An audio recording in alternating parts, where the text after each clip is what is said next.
আৰু কোণৰ বিষয়ে আলোচনা কৰিবলৈ হলে আমাৰ প্ৰথমে আমি জানিব লাগিব সৰল ৰেখানো কি।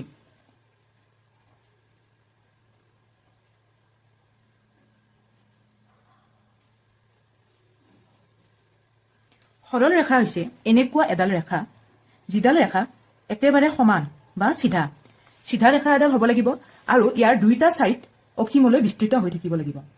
মই এই ছাইডটোৰ নাম দিলো এ আৰু এইটোৰ নাম দিলো বি। তো এ বি এডাল সৰল ৰেখা হ'ব। চিধা ৰেখা যাৰ দুইটা ছাইড অসীমলৈ বিস্তৃত সিয়ে হ'ব সৰল ৰেখা। দ্বিতীয় ৰেখাডালৰ নাম হৈছে বেঁকা ৰেখা বা বক্ৰৰেখা।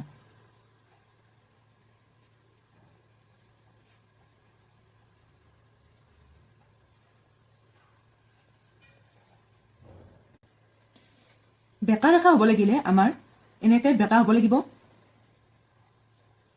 আৰু দুইটা ছাইড অসীমলৈ বিস্তৃত হ'ব লাগিব। ধৰি ললো এই বেঁকা ৰেখাডালৰ নাম চি আৰু টি। এই ৰেখাডাল বেঁকা হৈ আছে, চিধা হৈ নাই, আৰু দুইটা ছাইড অসীমলৈ বিস্তৃত। তো এনেকুৱা ৰেখাক কোৱা হ'ব বেঁকা ৰেখা। তাৰ পিছত আহিব ৰেখাখণ্ড।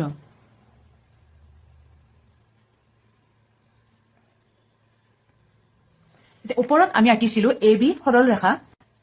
যদি এ বি সৰল ৰেখাৰ মাজৰ এইখিনি ঠাইক মই ই এফ বুলি ধৰি লওঁ আৰু এই ই এফ খিনি যদি মই কাটি আনো বা এই ই এফ টুকুৰাটো যদি মই লৈ আহো, আহিলে এইখিনি কিন্তু অসীমলৈ বিস্তৃত হৈ নাই। ই এফটো এইখিনিত আৰম্ভ, এইখিনিত শেষ, অৰ্থাৎ এইখিনিত আৰম্ভ হৈ আছে, এইখিনিত শেষ হৈ আছে ই এফ।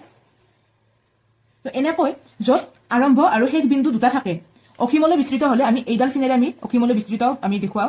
কিন্তু ইয়াত আমি দেখুৱাইছো যে এই ৰেখাডালত আৰম্ভণিৰো এটা বিন্দু আছে আৰু শেষৰো এটা বিন্দু আছে। আৰম্ভণিৰ বিন্দুটোক কোৱা হয় আদি বিন্দু বুলি আৰু শেষৰ বিন্দুটোক কোৱা হয় অন্তবিন্দু বুলি। যি ৰেখাত আদি বিন্দু আৰু অন্তবিন্দু থাকে তো তাক কোৱা হয় ৰেখাখণ্ড বুলি। সেইডাল সৰল ৰেখাৰ পৰা আহিব পাৰে, বক্ৰৰেখাৰ পৰা আহিব পাৰে। এই বক্ৰৰেখাডালৰ যদি মই এইখিনি ধৰি লওঁ জি বুলি আৰু এইখিনি ধৰি লওঁ এইচ বুলি, তো এই টুকুৰাটো যদি মই লৈ আহি মই এনেকুৱা কৰো, এইখিনি এইচ আৰু এইখিনি হৈছে চি। তো এইখিনিকো ক'ব ৰেখাখণ্ড, কাৰণ ইয়াত আদি বিন্দু অৰ্থাৎ আৰম্ভণিৰ এটা বিন্দু আৰু এটা শেষৰ বিন্দু আছে।